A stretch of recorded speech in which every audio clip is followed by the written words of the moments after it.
kasaysayan, kababalaghan at iba pa ating tuklasin dito sa Historiador.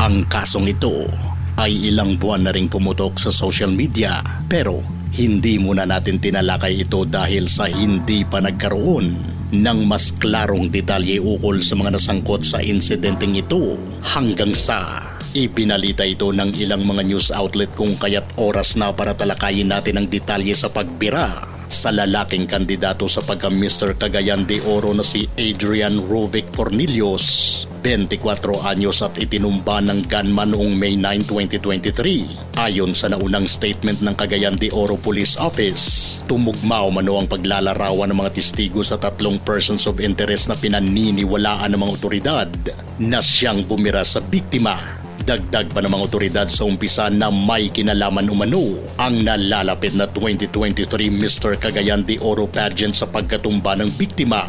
Pero hindi kumbinsido ang kaanak ni Adrian dahil para sa kanila ay walang kaaway ang kanilang minamahal na si Adrian. Buwan ng Hunyo, taong kasalukuyan. Sa ulat ng GMA Regional TV1 Mindanao, sinabi ng mga kapulisan sa CDO ang anggulong crime of passion o obsesyon sa pagkatumba ng biktima. Sabi ni COCPO spokesperson Police Lieutenant Colonel Evan Viñas, nagawa umano ng suspect ang krimen dahil sa obsesya at ayaw niyang mapunta sa ibang tao ang babae.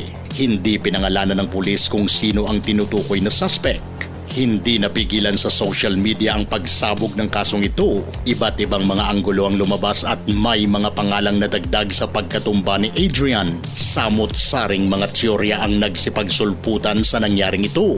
Sumulpot ang pangalang Johnny Linel Urog na siyang kasintahan ng biktima at isang lalaking nagngangalang Dimver Anvales, isang pastor sa isang Baptist Church sa Lapasan CDO.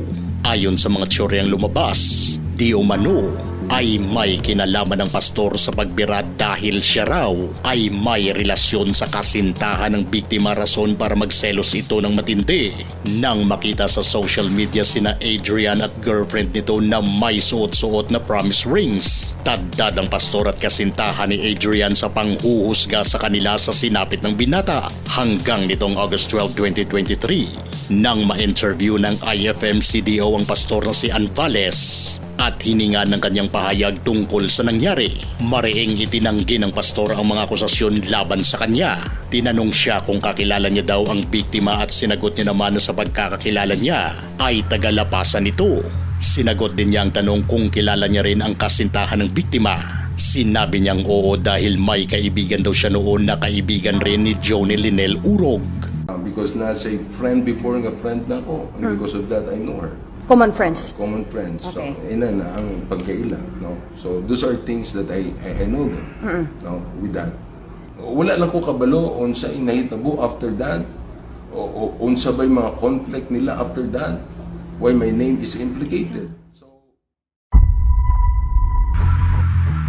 Natsismis pa ang pastor sa kanyang pagdalo sa burol ng binata nang lumabas ang ilan niyang larawan na nandun siya sa nasabing burol.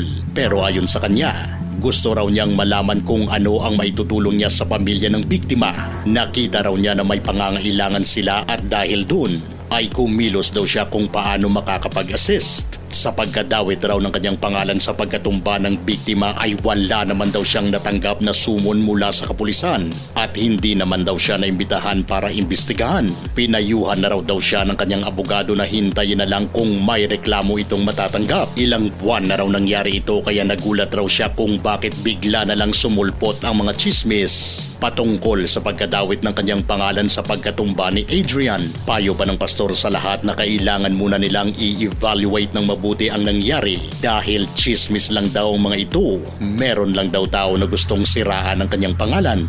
Samantala, ayon sa mga otoridad, nasa piskalya na raw ang kaso para sa kasong murder. Ang tanong, sino kaya ang mga nakasuhan? Wala ba silang mga pangalan na ikinanta para malaman ang dahilan sa pagpatumba kay Adrian? Sadyang napakatalinhaga pa rin ng pangyayari dahil sa napakailap ng impormasyon patungkol dito. Pero ganun pa man, sana ay mabigyan ng hustisya ang nangyari kay Adrian Rubic Fornillos. Ikaw, may nasa isip ka bang tao at dahilan niya kung bakit niya ito nagawa sa biktima?